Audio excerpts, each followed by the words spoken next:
To international. दोस्तों आज 28 अप्रैल 2023 है। जैसा कि आप लोगों को पता है, मैं आप लोगों के लिए प्रत्येक दिन करंट अफेयर्स लाता हूं।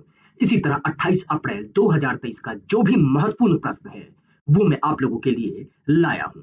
चलिए बढ़ते हैं पहले प्रश्न की ओर। पहला प्रश्न है, हाल ही में विश्व बौद्धिक संपदा दिवस कब मनाया गया है? आपके ऑप्शंस हैं 25 अप्रैल, 26 अप्रैल, 24 अप्रैल, इनमें से कोई नहीं। और इस प्रश्न का सही उत्तर है 26 अप्रैल, यानी विश्व बौद्धिक संपदा दिवस मनाया गया है 26 अप्रैल को। चलिए बढ़ते हैं दूसरे प्रश्न की ओर।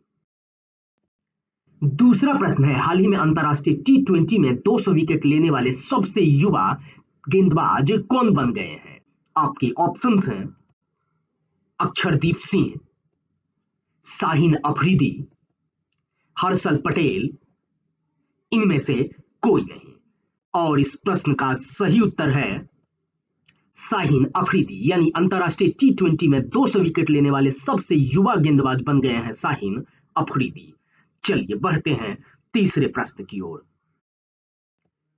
तीसरा प्रश्न है, हाल ही में अयोध्या में किस देश की कंपनी बायोडीजल परियोजना शुरू करेगी? आपके ऑप्शंस हैं बेल्जियम, अमेरिका, फ्रांस, इनमें से कोई नहीं। और इस प्रश्न का सही उत्तर है बेल्जियम, यानी अभी अयोध्या में बेल्जियम की कंपनी जो है वह बायोडीजल परियोजना शुरू करेगी। चलिए बढ़ते हैं चौथे प्रश्न की ओर। चौथा प्रश्न है, हाल ही में महंगाई राहत शिविर किस राज्य ने शुरू किया है? आपके ऑप्शंस हैं मध्य प्रदेश, राजस्थान, उत्तर प्रदेश, इनमें से कोई नहीं। और इस प्रश्न का सही उत्तर है राजस्थान। चलिए बढ़ते हैं पांचवें प्रश्न की ओर। पांचवा प्रश्न है, हाल ही में रतन टाटा को किस देश ने अपने सर्वोच्च नागरिक सम्मान से सम्मानित किया है? आपके ऑप्शंस हैं अमेरिका, रूस, ऑस्ट्रेलिया, इनमें से कोई नहीं। और इस प्रश्न का सही उत्तर है ऑस्ट्रेलिया, यानी अभी ऑस्ट्रेलिया ने रतन टाटा जी को अपने सर्वोच्च सम्मान नागरिक सम्मान से सम्मानित किया है। चलिए बढ़ते हैं छठे प्रश्न की ओर। छठा प्रश्न है, हाल ही में अनंत माहेश्वरी को किसने अपना अध्यक्ष बनाया है? आपके ऑप्शंस हैं NASSCOM, Tata electronics, Tata power, इनमें से कोई नहीं। और इस प्रश्न का सही उत्तर है नेस्कॉम, यानी अनंत माहेश्वरी को अभी अपना अध्यक्ष नेस्कॉम ने बनाया है। चलिए बढ़ते हैं सातवें प्रश्न की ओर।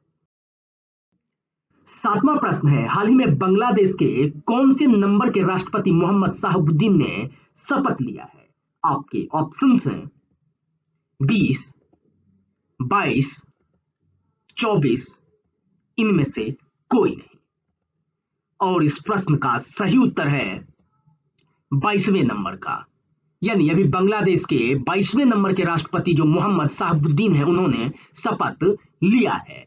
चलिए बढ़ते हैं आठवें प्रश्न की ओर। आठवां प्रश्न है, हाल ही में त्रिपुरा के पहले पद्मश्री विजेता हिमांशु मोहन चौधरी का कितने वर्ष की आयु में निधन हुआ है? आपके ऑप्शंस हैं 80 वर्ष, 82 वर्ष, 84 वर्ष, इनमें से कोई नहीं। और इस प्रश्न का सही उत्तर है 84 वर्ष, यानी त्रिपुरा के पहले पद्मश्री विजेता हिमांशु मोहन चौधरी का अभी 84 वर्ष की आयु में निधन हुआ है। चलिए बढ़ते हैं नौवें प्रश्न की ओर। नौवां प्रश्न है, हाल ही में क्वाड लीडर्स समिट का मेजबानी मई 2023 में कौन सा देश करने वाला है?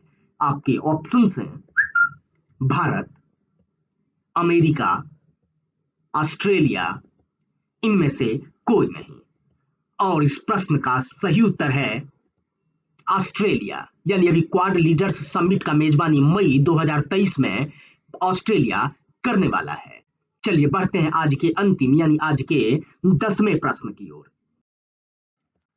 10वां प्रश्न है, हाल ही में सिपड़ी के रिपोर्ट के अनुसार 2022 में दुनिया का सबसे ज्यादा सैन्य खर्चा वाला देश कौन सा बना है?